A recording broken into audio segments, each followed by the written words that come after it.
Hey guys, welcome back to our channel Take Two. Today in this video I'm gonna show you guys how you can add someone on Telegram with QR code. So I'm gonna be teaching you a very easy step regarding this one. And if you have any problem or any queries within the process, just let me know in the comment section right away. Now without any further delay, let's just get started.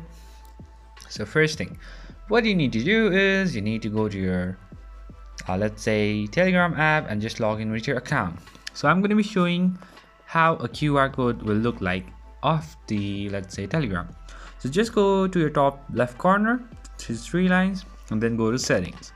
Once you're in the settings, you can see this upside where you can find this QR code option.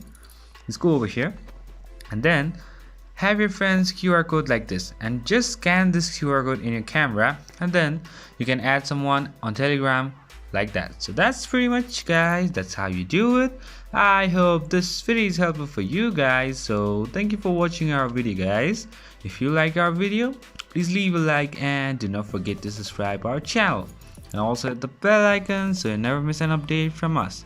If you have any queries, just let me know in the comment section right away, and I'll see you guys again in our next video. Till then, stay safe, guys. Thank you for watching.